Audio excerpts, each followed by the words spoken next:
सतनाम साहिब बंदगी सभी भक्त आत्माओं को, सभी साधु संत समाज को। परमात्मा की खोज बाद में करना, पहले ये विचार करो। जी हाँ, बहुत ही महत्वपूर्ण शब्द यहाँ पर आ रहा है सदगुरु कबीर साहब का असली वचन।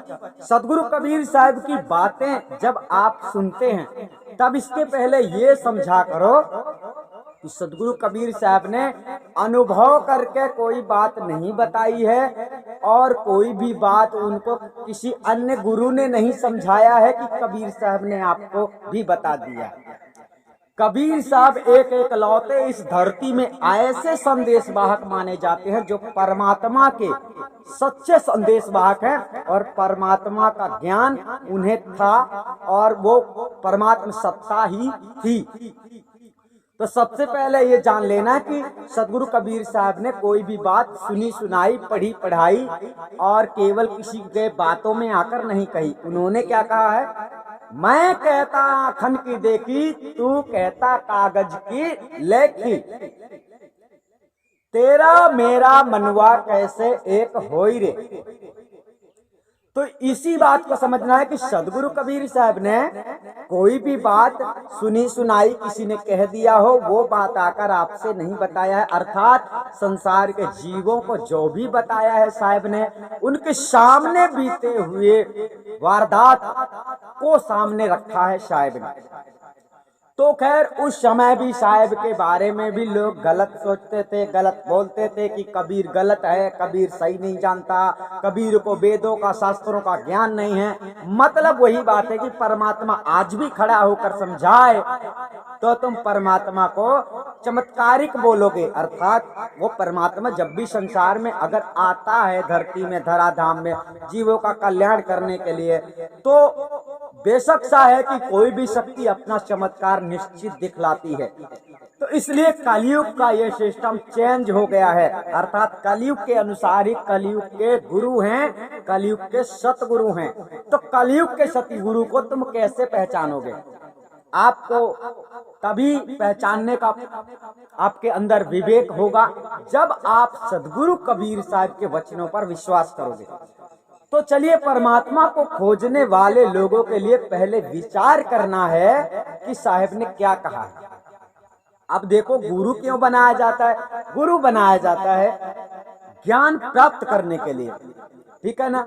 इसलिए जैसा काम आपको सीखना है, जैसा काम आपको सीखना है, जिस काम में आपको आगे बढ़ना है, उस काम का पूरी तरह से जानने वाला व्यक्ति आपका गुरु हो सकता है।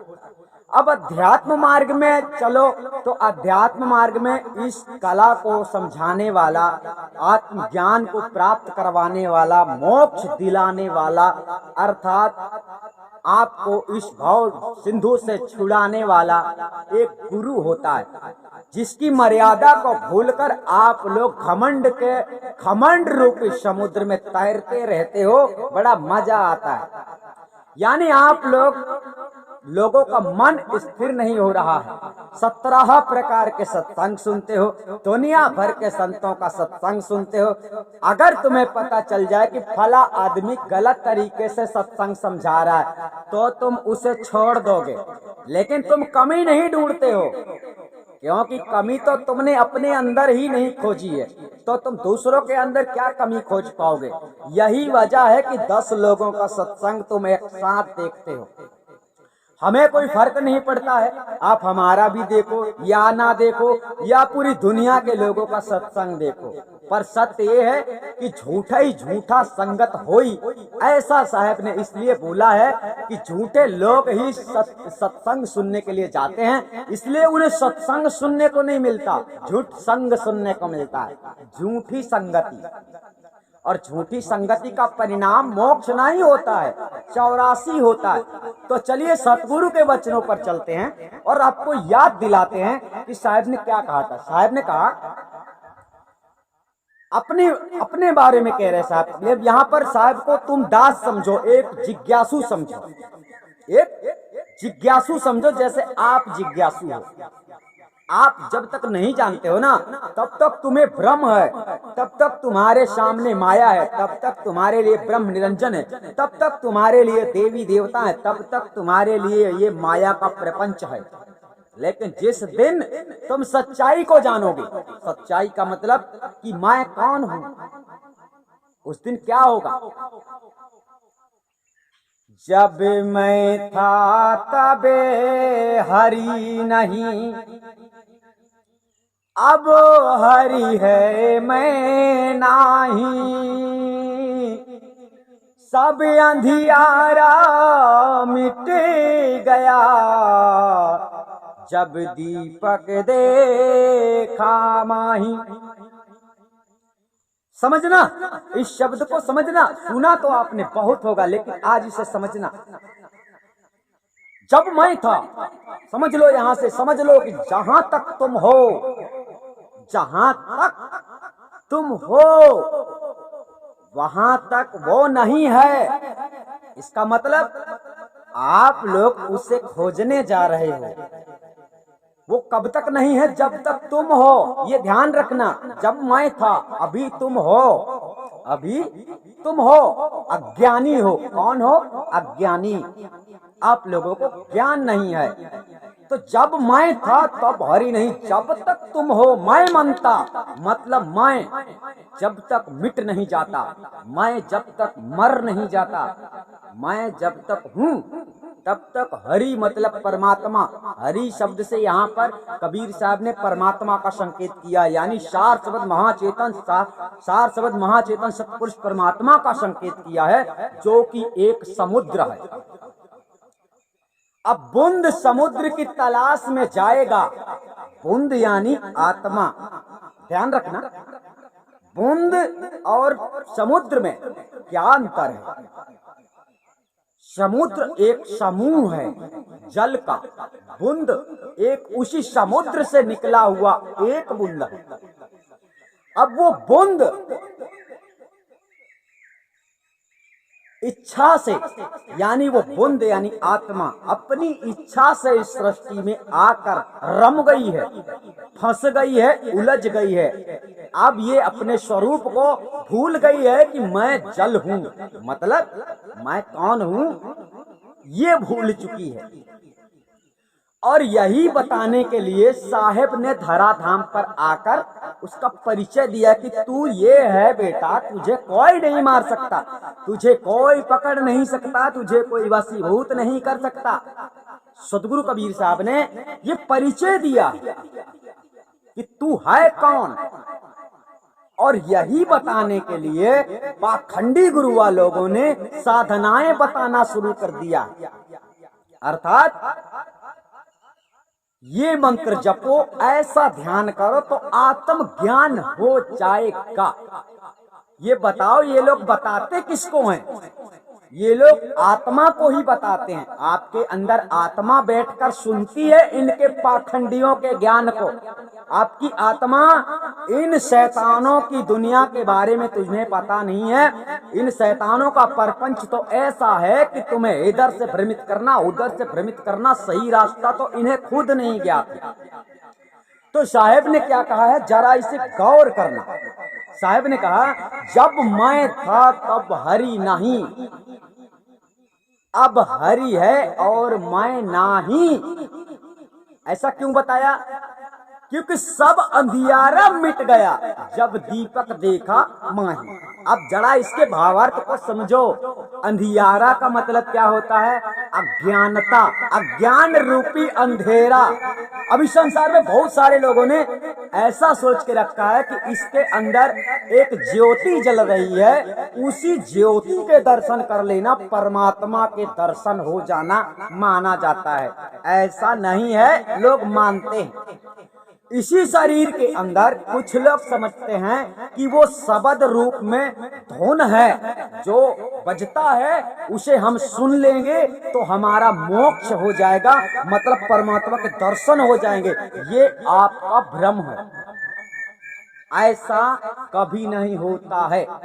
इस शरीर के अंदर जो है, ठीक है, जो केवल शरीर के अंदर है, बाहर नहीं है, उसे सुनने के लिए आप कहाँ जाते हैं?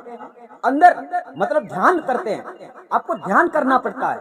साहब ने क्या बोला? साहब के उपदेशों को आप लोग भूल जाते हैं। साहब ने क्या बताया? अब चलिए दूसरे तरफ घूम के चलते हैं कि जब गुरु की शरण में जाते हैं तो साहब ने क्या उपदेश दिया है।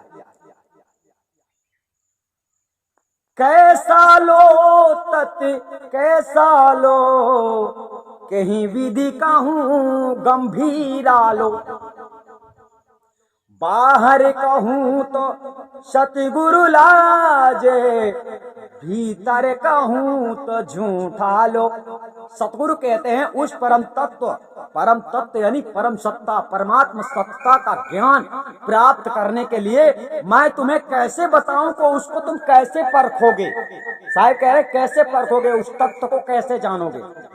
जैसे हम मान लेते हैं 5 भौतिक शरीर के अंतर्गत पूरा विश्व ब्रह्मांड विद्यमान है और वो छठवां तत्व यहाँ पर माना जाता है, इसीलिए उसे तत्वदर्शी संत का उपमा दिया जाता है।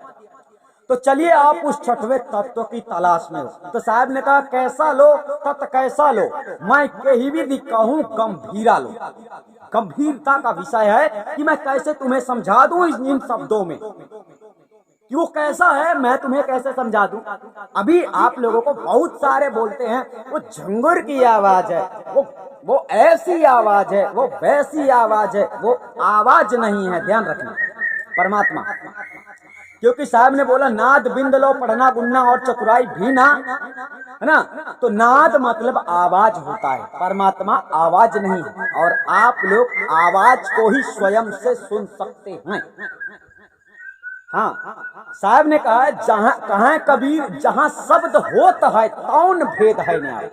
इसका मतलब है जो शब्द स्वयं से है और उसी से सर्वत्र शब्दों की उत्पत्ति होती है। का खा गा गा अंगा, चा छा जा जा इया, ये सब सारे के सारे शब्द उसी से उत्पन्न हो रहे हैं। साहब ने इसीलिए बोला है बोली बोले अधर में बुलवार, वाह बुलवा को जो कोई चीन्ह सो न पराय भाव जलवारे।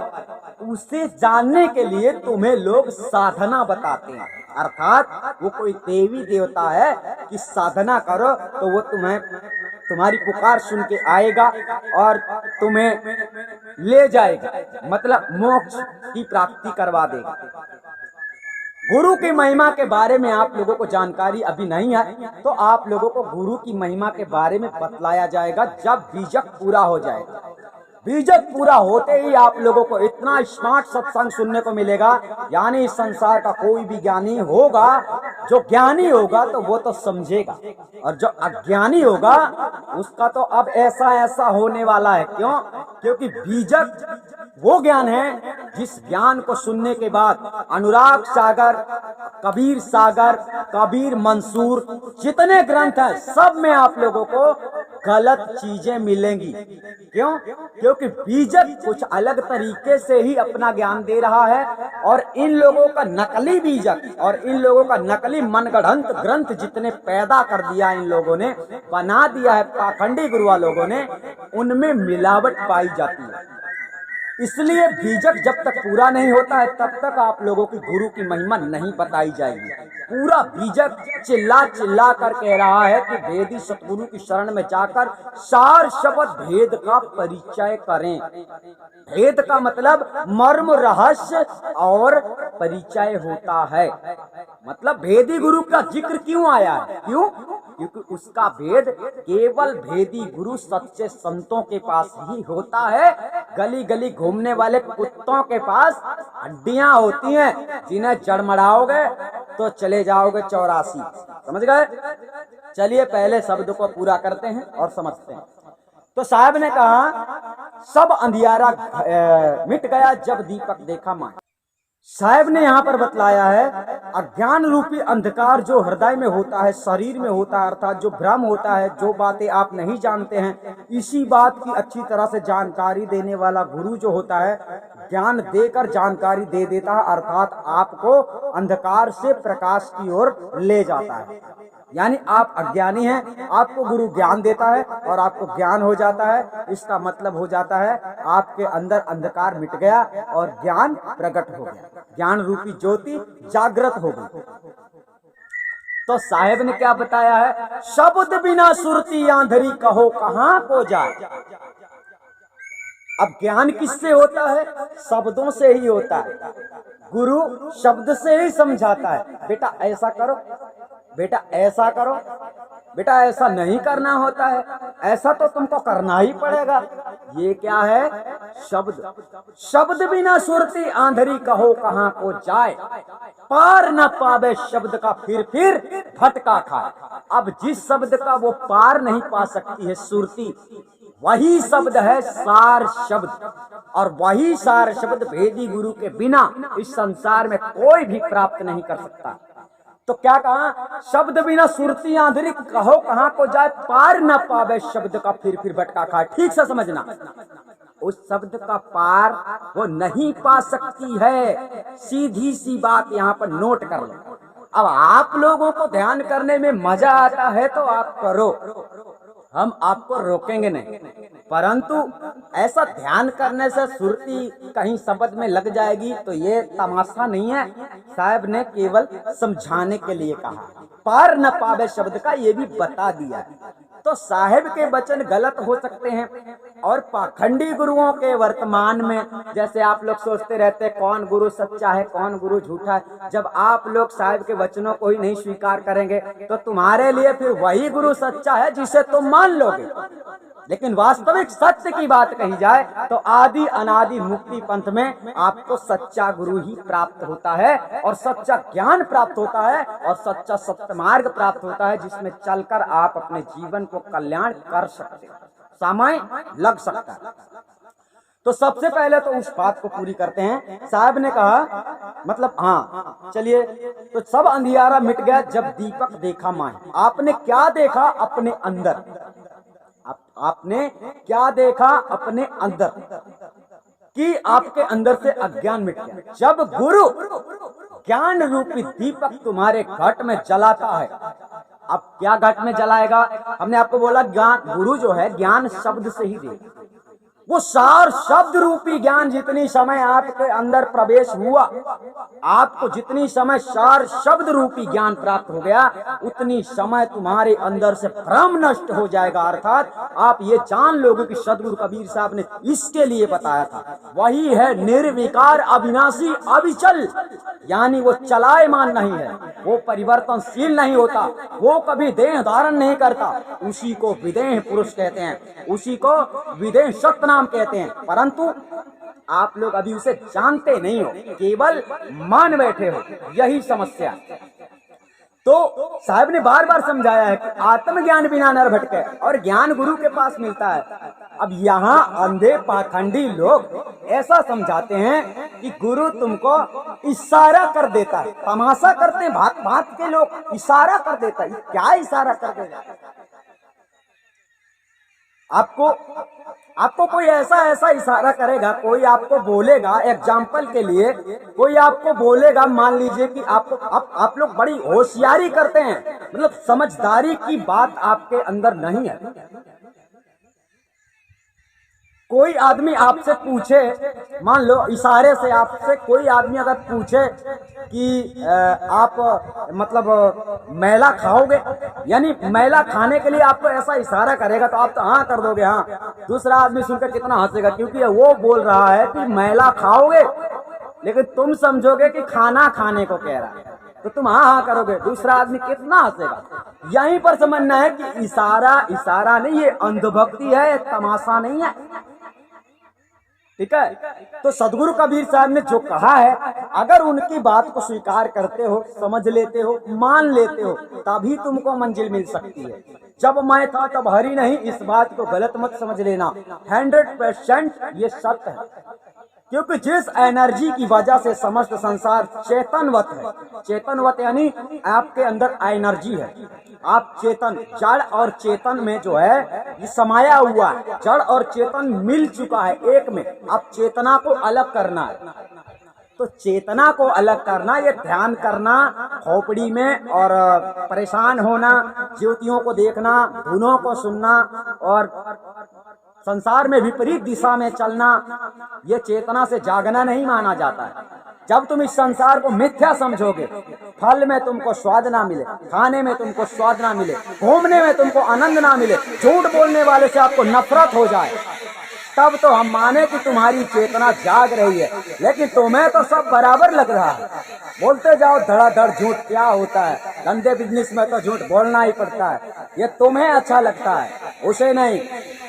मतलब पारब्रह्म परमात्मा के नियम में ऐसा कोई भी रूल्स नहीं है। तो सदगुरु कबीर साहब ने जो रूल बनाया, उस रूल को तोड़कर इस संसार से कोई भी हंस प्राणी सतलोक नहीं जा सकता। इसलिए आदि अनादि मुक्ति पंथ की पूरी कोशिश है कि आप लोग उसके काबिल बन जाएं और अपने विदेह स्वरूप को प्राप्त करके सार शब्द महाचेतन सतपुरुष परमात्मा में अपनी स्थिति बनाएं, वहां ठहरने के काबिल बने। आप किसी समूह में जाना तो चाहते हो, लेकिन उस समूह में काबिल नहीं हो तुम। आर्मी में जाना तो है तुमको, लेकिन तपस्या नहीं करना है। बॉडी दिखा के चले जाना चाहते हो आर्मी में, पैसे फेंक के चले जाना चाहते हो आर्मी में, नहीं जा सकते हो।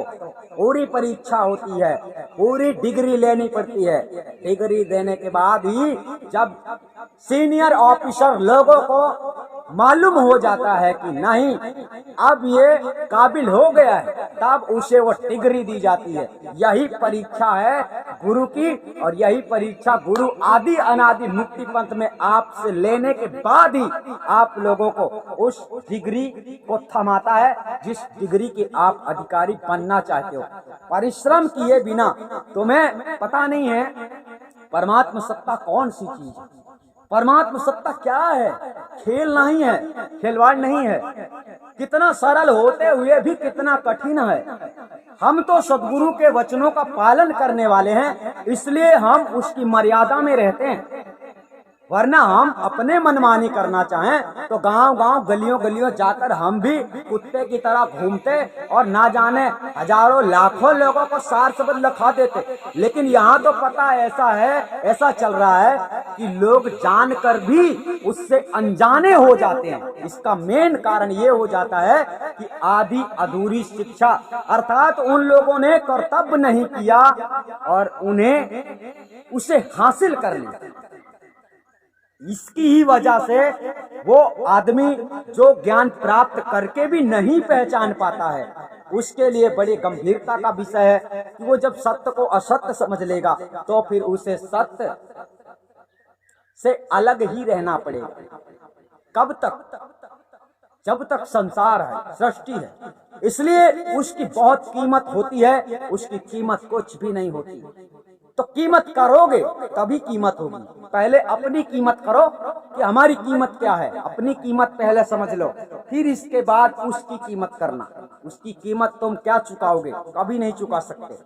इसीलिए गुरु तुम्हें क्या दे सकता है और तुम गुरु को क्या दे सकते हो, ये मन में सोचने के बाद ही भक्ति में आगे कदम बढ़ाना चाहिए। क्योंकि गुरु परीक्षण के वास्ते आपसे किसी भी प्रकार का कार्य तुम्हें सौंप सकता है। तुम करते हो या नहीं, ये आपकी परीक्षण हो सकती है। आप ये मत सोचो कि गुरु जो होते हैं, जो संत होते हैं, वो भी तुम्हारे जैसे होते हैं। ऐसा बिल्कुल भी नहीं। उनकी विचार बुद्धि स्थिति सारी की सारी उल्टी होती है, इस संसार से उल्टी। यानी जैसी सोच आपकी रहती है वैसी सोच संतों की रहती है, ऐसा कभी मत सोचना। समझ गए? संतों के शरण में जाने से तुम्हारा ही भला होगा। संतों में कुछ परिवर्तन नहीं आता। यानी संतों का रंग तुम्हारे ऊपर चढ़ जाए तो खुशी की बात है, परंतु तुम्हारा एक भी रंग संतों के ऊपर नहीं चढ़ सकता। इस गलत प्रेमी में मत रहा करो। इसलिए संतों का सम्मान करना सीखो और सतगुरु को पहचानो और सतगुरु के वचन को मानो। सतगुरु ने इस धराधाम में आकर आप लोगों को एक मार्ग दिया है कि इस मार्ग में चलकर जो आएगा वो मुझे पाने का अधिकारी है, वो मेरी जगह में बैठने का अधिकारी है, मतलब मेरे समूह में जुड़ने का अधिकारी है। वो शुद्ध ब्रह्म है, ध्यान रखना, शुद्ध, बिल्कुल शुद्ध। और आपको भी बिल्कुल शुद्ध होना है। आप लोग तो ये कहो कि मैं अपराधी जन्म का नक्सिक भरा विकार, तुम दाता दुख भंजना मेरी सुनो पुकार। अवगुण मेरे बाप जी बख्शो गरीब निवाज, जो मैं पूत कपूत हो तो तुम ही पिता को लाज। यानी तुम्हें गुरु को ही सब कुछ सौंप देना चाहिए और गुरु के बताए मार्ग में चलना चाहिए, तो आपका कल्याण संभव है। वरना तुमने सोचा होगा मंत्र लेना है, पूजा करवानी है, चौथी जगाना है, 3-5 करना है, तो ये 3-5 में तुम्हारे 20 हो जाएंगे और 20 से 25 हो जाएंगे, फिर 25 प्रकृतियों में उलझ जाओगे, फिर तुम्हें बचाने वाला कोई नहीं होगा। तो साहेब को, परमात्मा को ढूंढने वाले सर्वत्र जिज्ञासुओं को हम बता रहे हैं कि परमात्मा सर्वव्यापी है। साहब ने अभी हमने एक वाणी का अधूरा चैप्टर लिया है, पूरा नहीं किया, जो हमने बोला ऐसा लो तथा ऐसा लो, कहीं भी दिख कहूं गंभीरा लो, है ना। बाहर कहूं तो सदगुरु लाजे, भीतर कहूं तो झूठा लो। सदगुरु कहते हैं कि अगर मैं उसको कह दूं कि वो बाहर है, ठीक है, मतलब दोनों चीजें हैं, बाहर कह लो चाहे भीतर कह लो। भीतर कहूं तो सदगुरु लाजे, बाहर कहूं तो झूठा लो। इसका मतलब सदगुरु कह रहे हैं कि अगर मैं कहूं कि सदगुरु मतलब पार ब्रह्म परमात्मा वो अंदर बैठा हुआ है, यानी अंदर बैठा है, तो अंदर तो आपको कुछ दिख नहीं रहा, इसका मतलब वो छुपा हुआ बैठा है। तो मतलब सतगुरु, देखो सतगुरु छुपेगा क्यों? पार ब्रह्म परमात्मा आपका छुपेगा क्यों? कभी नहीं छुपेगा, वो छुपने वाला नहीं है। उसने कोई ऐसा गलत काम नहीं किया है कि वो छुपे। छुपते आप लोग हो, तो जो आप ऐसा समझें कि परमात्मा अंदर है, तो इसका मतलब है परमात्मा लाज के मारे छुपा हुआ है, अपना चेहरा नहीं दिखा रहा है, छुपा बैठा हुआ है। इसलिए सदगुरु कह रहे हैं कि ये बात गलत है। बाहर कहूं तो झूठा लो, अगर मैं कह दूं कि बाहर ही है तो फिर अंदर नहीं है, इसका मतलब अब बात यहाँ पर ऐसी आ रही कि वो परमात्मा सत्ता है, और परमात्मा सत्ता सब में है, सर्वव्यापी है। हड्डी में, मांस में, चमड़ी में, खून में, आपके आंख में, नाक में, कान में, सर्वत्र, बाल में, यानी ऐसी कोई जगह नहीं है जिसमें वो नहीं है। इसलिए साहब ने कहा बाहर भीतर सकल निरंतर, गुरु प्रताप पे दीठा लो, गुरु की कृपा से उस दीक्षा को प्राप्त करो जो साहब ने बताई है। उस तत्व का ज्ञान करने के लिए, वह तत्व कैसा है जो अविनाशी। ये 5 तत्व तो आप देख रहे हो, ये विनाशी है, आज है कल नहीं। शरीर जिस समय मृत्यु, शरीर से जिस समय चेतन आत्मा निकल जाती है, तब समझ लो कि 5 भौतिक शरीर से, यानी ये पूरा विश्व ब्रह्मांड उजड़ गया। आप यूं समझो आपकी पूरी दुनिया उजड़ गई। आप हो तो ये दुनिया है, आप नहीं तो आपकी दुनिया समाप्त। आपके लिए उसी दिन ये दुनिया समाप्त हो जाती है जिस दिन आप इस शरीर को छोड़ते हैं। हर कितना है कि कर्म अच्छे करते हो, सतमार्ग में चलते हो, सदगुरु कबीर के बताए अनुसार चलते हो, तो मंजिल प्राप्त हो जाती है, यानी मनुष्य के तन को पाने का अर्थ निकल आता है। और मनमानी करते हो, मतलब धंधा आपको मिल गया है, परमात्मा ने आपको दिया है, तो तुम उसी में भूले हुए हो, गुरु को नहीं पहचान रहे, गुरु का ज्ञान समझ में नहीं आ रहा है, गुरु की परंपरा समझ में नहीं आ रही है।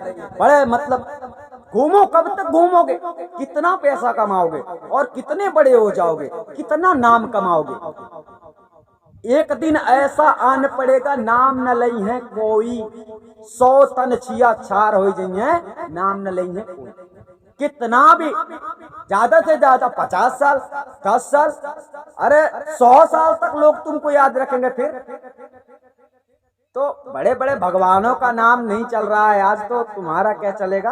कहने का तात्पर्य ये, तो अवतारी पुरुष लोग तो बार बार आके अपना नाम बताते हैं बदल बदल के, मैं ये हूँ, मैं ये हूँ, मैं ये हूँ, तब इनका कुछ समय तक नाम चलता है। कुछ अच्छा काम करते हैं तब इनका कुछ समय तक नाम चलता है, फिर खत्म हो जाता है।